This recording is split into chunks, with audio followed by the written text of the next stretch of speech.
c'est le maître Peter de Nov qui, encore une fois, c'est une splendeur son enseignement, que c'est dans le monde des grandes âmes, c'est vraiment un livre magique, le monde des grandes âmes, et à un moment donné, il explique comment lire ce livre, et il prend un exemple, il dit par exemple, donc, parce que dans le monde des grandes âmes, c'est plein de phrases un peu mystérieuses, pas forcément compréhensibles du premier abord. Et par exemple, il y a celle-ci, c'est « Ne te lave pas dans une rivière qui n'a pas de tête ».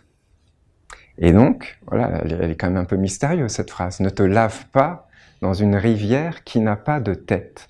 Et donc le maître, il explique, ben voilà, chaque phrase, chaque mystère comme ça, chaque graine qui est donnée dans ce livre du monde des grandes âmes, il faut chercher à le comprendre, à les comprendre dans les trois mondes. Le monde physique, le monde spirituel, aurique, et le monde divin. Et donc pour cette phrase, ce grain divin, ce mystère, ne te lave pas dans une rivière qui n'a pas de tête, il dit, dans le monde physique, il prend cette image, voilà, que une rivière qui n'a pas de tête dans le monde physique, par exemple, c'est un ruisseau de montagne qui naît à la suite de pluies torrentielles. Voilà, il y a un orage en montagne, un gros orage, et donc du coup, bah, voilà, il y a des cours d'eau qui se forment, hein, on le voit. Même des fois, ça prend le cours des chemins, et si on est surpris par un orage, on a les pieds tout mouillés parce qu'on est dans la rivière qui n'a pas de tête. Parce qu'en fait, elle n'a pas de tête parce qu'elle n'a pas de source. C'est juste un orage, et donc c'est des pluies torrentielles qui font que passer, mais qui n'ont pas de source.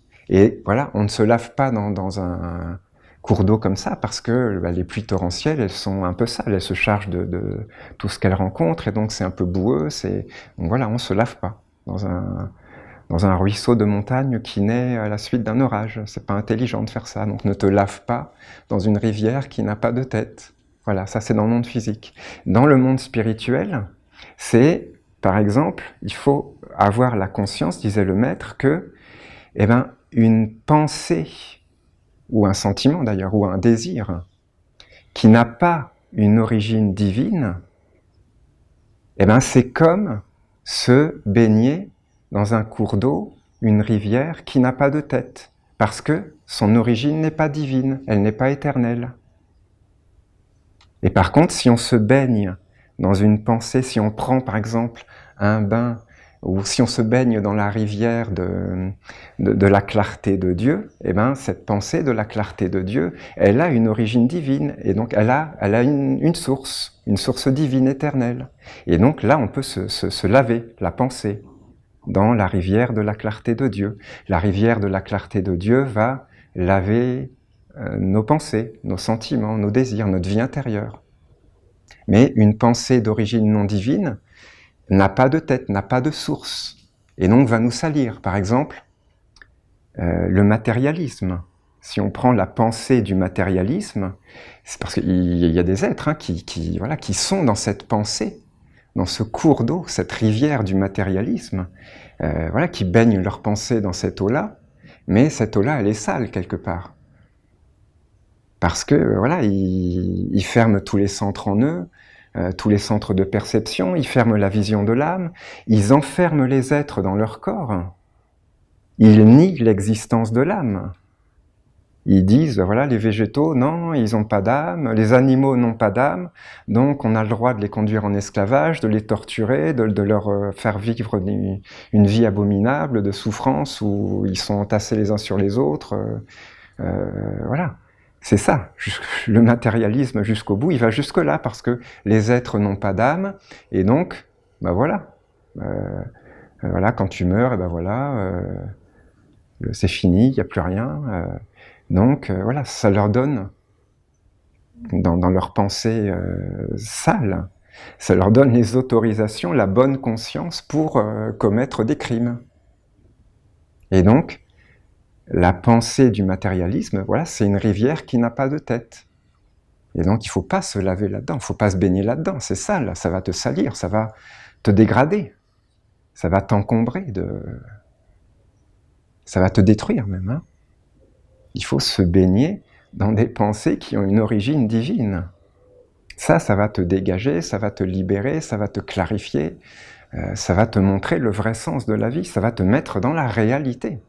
La vraie réalité, pas la réalité sombre de la fausse réalité du matérialisme, par exemple, qui est une illusion, un mensonge.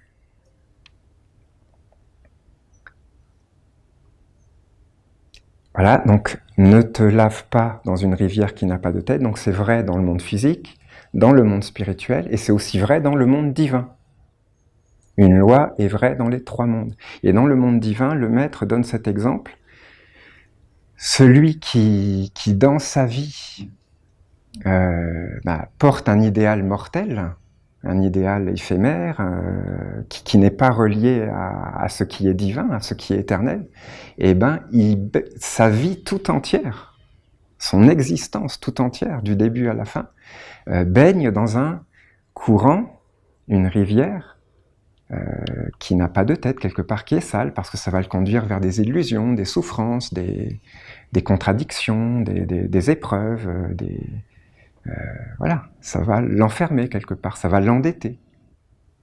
Le maître disait, voilà, il faut avoir dans sa vie un idéal divin. Si dans votre vie, vous avez un idéal divin, plus fort que la mort, plus fort que tout, si vous avez un idéal divin dans votre vie, si votre vie est dirigée par cet idéal divin, là, cette loi ne te lave pas dans une rivière qui n'a pas de tête, vous la respectez.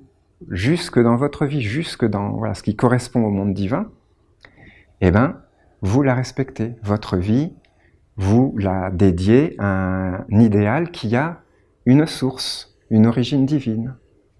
Et donc, votre vie baigne dans une rivière qui a une tête. Et donc, vous êtes béni. Et pourquoi je dis ça? C'est parce qu'en fait, l'archange, là, quand on essaie de comprendre ce qu'il veut nous dire, et l'archange, il veut nous dire quelque part que cette loi, que les lois de l'économie, c'est pas seulement dans le monde physique, c'est aussi dans le monde spirituel. Là, par exemple, c'est ça, c'est apprends à mesurer tes capacités pour les utiliser au maximum afin d'honorer et de mettre en victoire les mondes supérieurs, les vertus et l'intelligence. Voilà, là, il nous parle déjà du côté spirituel des lois de l'économie. Alors, il ne doit pas y avoir de gaspillage.